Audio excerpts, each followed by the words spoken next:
WhatsApp guys, आज हम देखने वाले हैं शिमला हॉन्टेड होटल की हॉरर स्टोरी जो आपकी रूह कपा देगी। ओरिजिनल वीडियो का लिंक है डिस्क्रिप्शन में, SRP स्टोरीज चैनल से ओरिजिनल वीडियो का लिंक है डिस्क्रिप्शन में। अभी तक हमने 2 स्टोरीज पे रिएक्ट किया है और गजब। तो फटाफट से गाइस 2-3 चैनल आप और सजेस्ट कर सकते हो जिनकी स्टोरीज पे आप चाहते हो हम रिएक्ट करें। करते हैं साथ में एंजॉय। 1 2 3 गो। अरे 1 2 3 गो।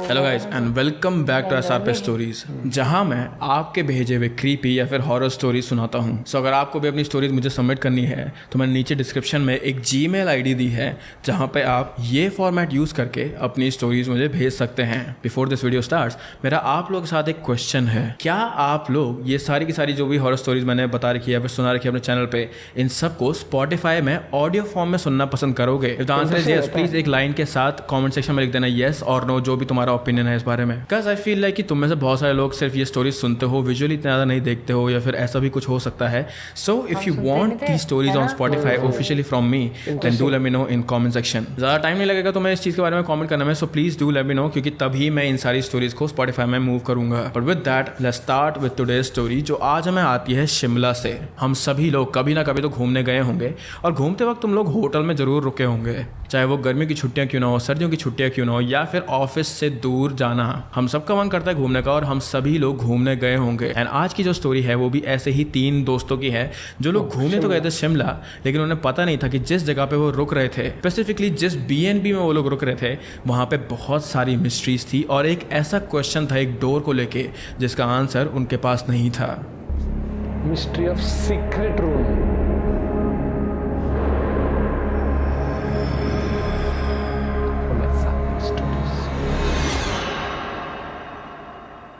हेलो, मेरा नाम मेहुल है और मैं दिल्ली से बिलोंग करता हूँ। मैंने 2019 में अपनी पोस्ट ग्रेजुएशन कंप्लीट करी, और उसके कुछ टाइम के बाद ही मेरी एक डिसेंट जॉब भी लग गई थी, and I was quite satisfied with it as well. But as we all know कि 2020 के स्टार्टिंग में ही कोविड की वजह से हर जगह लॉकडाउन लग चुका था, और इसीलिए जॉइनिंग के कुछ मंथ्स के बाद ही मुझे वर्क फ्रॉम होम ऑप्ट करना पड़ा। कोविड की वजह से सब कुछ काफ़ी डिप्रेसिंग हो चुका था, and I badly wanted a trip out. इसलिए लॉकडाउन एंड होने के बाद जब सब कुछ नॉर्मल हो चुका था, तो जुलाई 2022 में ही मैंने और मेरे 2 और फ्रेंड्स ने, रोहन और ईशान, शिमला ट्रिप पे जाने का हमने डिसाइड किया। हम इस ट्रिप को काफ़ी टाइम से प्लान कर रहे थे, इसीलिए जब फाइनली हम जा सकते थे तो हम तीनों ही काफ़ी ज़्यादा एक्साइटेड थे। हम दिल्ली से शिमला रोहन की कार से जा रहे थे, और 15 जुलाई की सुबह हम शिमला के लिए निकल गए। सब कुछ बहुत अच्छा जा रहा था, और हमारी एक्साइटमेंट का तो कोई ठिकाना ही नहीं था। म्यूज़िक के साथ वाइब करते हुए और ड्राइविंग टर्न्स लेते हुए हम चंडीगढ़ पहुंच चुके थे। बट सब कुछ इतना अच्छा भी कैसे हो सकता था? We were about to cross Chandigarh, पर बीच रास्ते में ही हमारी कार ख़राब हो गई। रोहन को ये कार लिए ज़्यादा टाइम नहीं हुआ था, इसलिए कार का ख़राब होना वॉज क्वाइट स्ट्रेंज। बट हमने उस बात पे ज़्यादा ध्यान नहीं दिया। हमने कार की एक्चुअल प्रॉब्लम फाइंड आउट करने की काफ़ी कोशिश करी, बट ऐसा देखने पर हमें कुछ समझ ही नहीं आया। इसलिए we finally decided to call a mechanic. हम सिटी के आउटर एरिया में थे, इसलिए मैकेनिक को आने में काफ़ी टाइम लग गया, और फाइनली उसके आने के बाद और काफ़ी फ्रस्ट्रेटिंग 2 घंटों के बाद रात होने वाली थी। और इतना तो क्लियर था कि हम अब अपनी जर्नी कंटिन्यू नहीं कर सकते थे। अब ना चाहते हुए भी हमें एक रात चंडीगढ़ में ही रुकना था। हमने होटल रूम सर्च करे, but everything was just too expensive. इसीलिए हमने वहीं पास के एक Airbnb बुक करने का डिसाइड किया। It was a beautiful bungalow. जैसा हमने ऑनलाइन में उसके फ़ोटोज़ देखे थे, वैसा ही वो रियल में खूबसूरत था। वैसे तो हम तीनों के सिर्फ एक रात रुकने के हिसाब से वो काफ़ी बड़ा था, पर क्योंकि वो इतने कम प्राइस में हमें मिल रहा था, इसलिए बिना कुछ सोचे हमने उसे बुक कर दिया। वहाँ पहुँचने के बाद हम सबसे पहले वहाँ के होस्ट मिस्टर सिंह से मिले। वो प्रॉबेबली अपने मिड 40s में होंगे, और अपने बंगलो की तरह ही उनका ड्रेसिंग स्टाइल भी काफ़ी विंटेज था। उनके फेस पर एक वार्म और वेलकमिंग स्माइल थी, और उन्होंने हमें पूरे बंगलो का एक टूर भी करवाया। बंगलो में 4 रूम्स थे, बट उनमें से एक रूम लॉक था, जिससे मिस्टर सिंह स्टोर रूम की तरह यूज़ कर रहे थे, और बाकी सभी फैसिलिटीज़ भी वहाँ काफ़ी अच्छी थी। और मिस्टर सिंह के इतना वेलकमिंग नेचर की वजह से we just felt at home. Mister Singh हमें सब समझाने के बाद वहाँ से चले गए, और ये सब करते करते ऑलमोस्ट 7 बज चुके थे। हम काफ़ी थक गए थे, इसलिए हमने डिनर भी बाहर से ऑर्डर करवाया, और अपना डिनर फिनिश करते ही हम अपने अपने रूम्स में चले गए।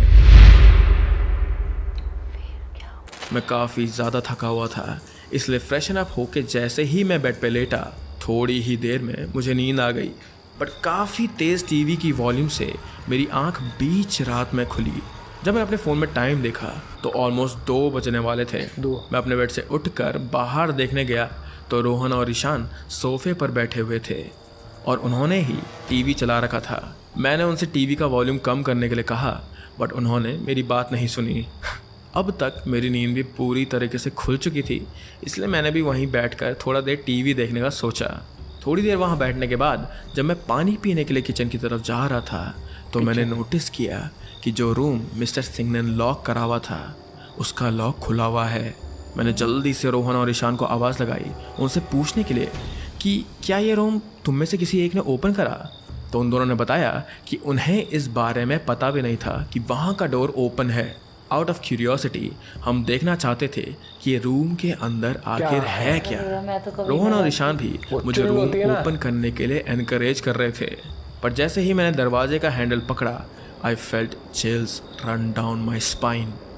मुझे एक वियर्ड सी फीलिंग महसूस हुई और रूम ओपन करने का आइडिया मेरे जहन से वहीं निकल गया। मैंने तुरंत अपना हाथ उस पर से हटाया, बट जैसे ही मैं पीछे पलटा तो मेरे आसपास कोई भी नहीं था। रोहन और ईशान वहाँ नहीं थे।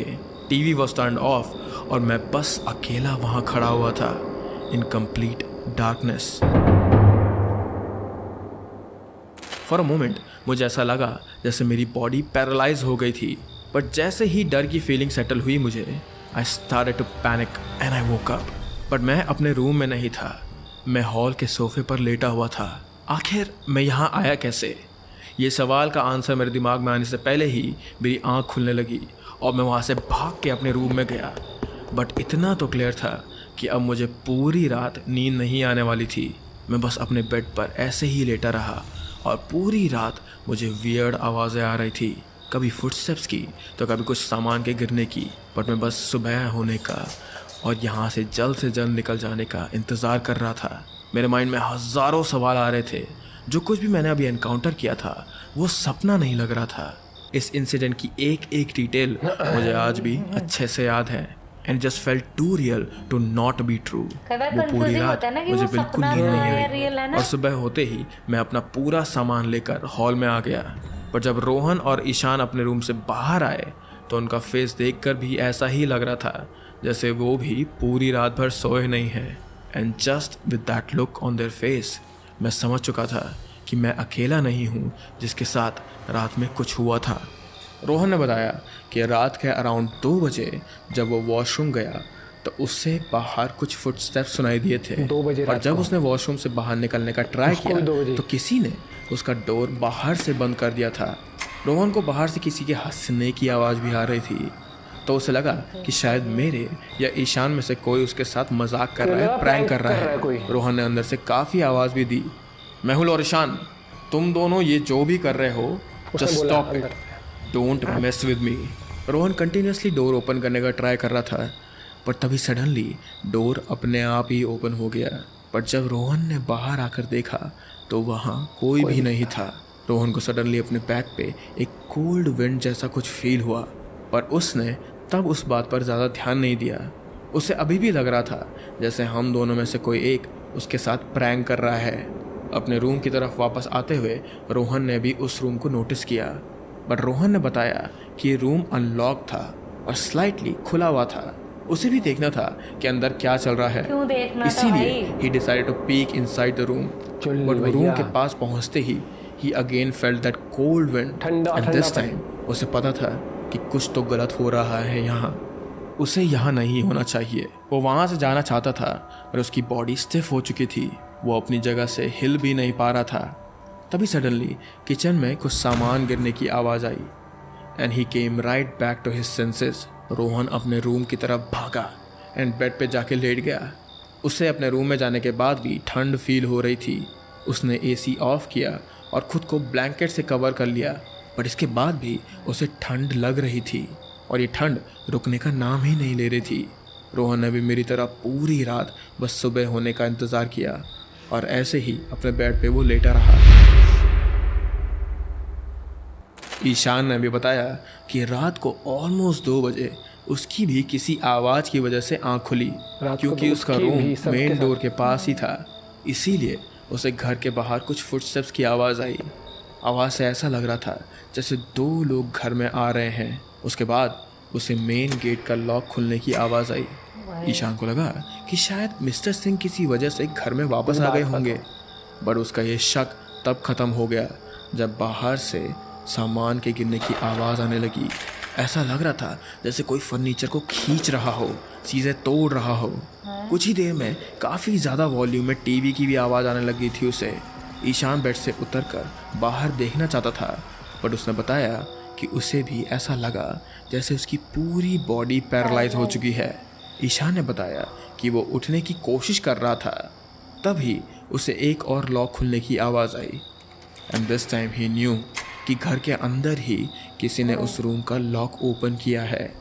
थोड़ी देर के लिए सब दोबारा से साइलेंट हो गया था उसके लिए, पर तभी ईशान को अपने रूम के डोर पर किसी के नॉक करने की आवाज़ आई and now finally he could move his body. पर उसने अपना गेट नहीं खोला। एक बार फिर किसी ने गेट को नॉक किया and then everything went completely silent. Ishan ने ऑलमोस्ट 15 मिनट्स तक वेट किया और जब दोबारा कोई वॉइस नहीं आई तो फाइनली उसने अपना डोर ओपन करके बाहर देखा। बाहर कोई भी नहीं था, बट स्ट्रेंज थिंग वाज कि सारा का सारा सामान अपनी जगह पर रखा हुआ था और देखने से ऐसा लग ही नहीं रहा था कि घर में किसी ने एंटर किया हो। ईशान को लगा कि मोस्ट प्रोबेबली उसे स्लीप पैरालिसिस हुआ होगा, इसीलिए वो दोबारा सोने ही वाला था कि तभी सडनली उसकी नज़र उस रूम पर पड़ी। रूम का डोर पूरी तरह से ओपन था। Ishan felt goosebumps all over his body और रूम में कंप्लीट अंधेरा होने के बाद भी उसे ऐसा फील हुआ जैसे उसने किसी के साथ आई कांटेक्ट किया हो, बट वहाँ कोई भी नहीं था। तो ऐसा कैसे हो सकता था कि उसने किसी को देखा हो? इन सभी सवालों को साइड करते हुए ईशान ने अपना रूम बंद किया और दोबारा अपने बेड पे आके लेट गया वो, और उसे फिर रात भर नींद नहीं आई। मैंने भी अपना इंसिडेंट रोहन और ईशान को बताया। वो रूम अब लॉक था। पूरे घर को देखने से भी नहीं लग रहा था कि कोई अंदर एंटर हुआ होगा यहाँ। किचन का सारा सामान भी अपनी जगह पर था। हम तीनों ही रात में 2 बजे के अराउंड ही उठे थे, तो ऐसा कैसे पॉसिबल था कि हम में से किसी ने एक दूसरे को नहीं देखा।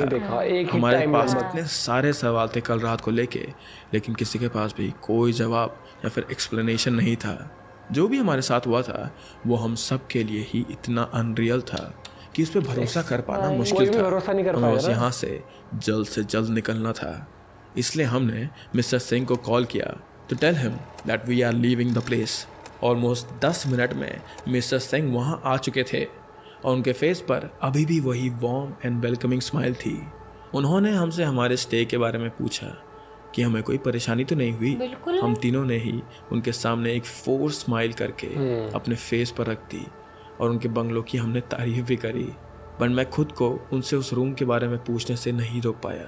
मैंने उनसे पूछा कि वो रूम लॉक क्यों है, and I don't know how to explain this, but mister Singh के फेस पर कुछ चेंज हुआ in his expression.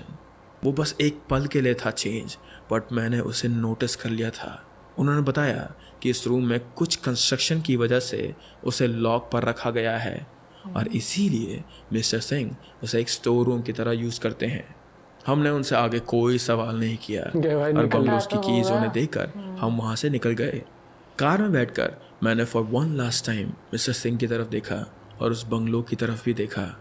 Mister Singh की जो स्माइल हमें वार्म एंड वेलकमिंग लग रही थी, अब वही मुझे क्रीपी नज़र आ रही थी। उनकी आंखें देखने से ऐसा लग रहा था जैसे वो जानते थे कि हमारे साथ कल रात क्या हुआ था। उस लॉक्ड रूम की एक विंडो बाहर की तरफ थी और जब मैंने उस विंडो की तरफ देखा तो बाकी सभी रूम्स की तरह वो भी मुझे नॉर्मल ही लग रहा था। उसमें ना ही कोई सामान रखा हुआ था और ना ही ऐसा लग रहा था जैसे वो रूम कभी भी कंस्ट्रक्शन से गुजरा हो। मैंने मिस्टर सिंह की तरफ देखा, पर इस बार वो मुझे एक सीरियस एक्सप्रेशन से देख रहे थे। उनकी आंखों में इस बार गुस्सा था। हमने जल्दी वहाँ से अपनी कार निकाली और शिमला के लिए निकल गए। जो भी एक्साइटमेंट हमें अपनी ट्रिप को लेकर थी वो सभी खत्म हो चुकी थी। पूरी ट्रिप पे हम तीनों बस यही सोच रहे थे कि हमारे साथ ये हुआ क्या। उस रूम में आखिर ऐसा क्या था जिस वजह से मिस्टर सिंह ने उसे लॉक करा हुआ था। सीरियसली हमने उस बंगलो के बारे में भी काफ़ी रिसर्च करने की कोशिश करी, बट हमें कभी भी कोई इन्फॉर्मेशन मिली ही नहीं उसके बारे में। हमारी ट्रिप भी पूरी तरह से रूइन हो चुकी थी, पर शायद उस बंगलो के इतने कम प्राइस को देखकर हमें समझ जाना चाहिए था that something is not right here. But we are grateful कि हम सेफली अपने घर आ गए और इस इंसिडेंट के बाद हमने दोबारा ऐसा कभी कुछ एनकाउंटर नहीं किया। Well, that was it for today's video, but I hope कि तुम लोग को ये स्टोरी बहुत ज़्यादा पसंद। कि रात को सारे वो 2 बजे सबके साथ रात के 2 बजे के आसपास हुआ। किसी को कोई मतलब आपस में उन्हें कुछ ना सुनाई दिया ना। भाई स्केरी था, और मतलब कि एक ही टाइम पर ना एक दूसरे की भनक हो पाई। जब देख मेरे को अभी हो रहा है जो उसके गेट पे नॉक किया ना, वो स्केरी पॉइंट था। टक टक टक। और जो वही वाली खासियत है, आप जितनी अपने स्टोरीज देखी है, हर एक स्टोरी में राइट मोमेंट पर साउंड इफेक्ट्स लगाना और राइट क्लिप्स, मतलब इतना गजब होना चाहिए ना कि माहौल, साउंड इफेक्ट्स प्लस जो क्लिप्स चलती रहती है ना, तो आप खोए रहते हो। भले वो जो एयरबीएनबी था वो घर वो नहीं था, लेकिन फिर भी आप एक महसूस कर पा रहे थे, आप रिलेट कर पा रहे थे कि इस टाइप का माहौल रहा होगा। जाना तो तुझ जलेगा सब। और यार इंटरेस्टिंग थी स्टोरी ये वाली भी काफी। और कई बार कुछ चीजें होती हैं जिनका आपके पास जवाब नहीं होता है, लेकिन हाँ ये चीज हमेशा देखना चाहिए। मैंने कहीं उसमें देखा है कि अगर बहुत ही अच्छी चीज आपको बहुत सस्ते में मिल रही है तो आसपास के लोगों को कुछ ना कुछ मतलब कुछ तो होगा ऐसा। आप भी अपना पॉइंट ऑफ व्यू शेयर कर सकते हो और वीडियो सजेस्ट भी कर सकते हो। मिलते हैं आप लोगों से एक वीडियो के साथ। Bye, have a good day, take care.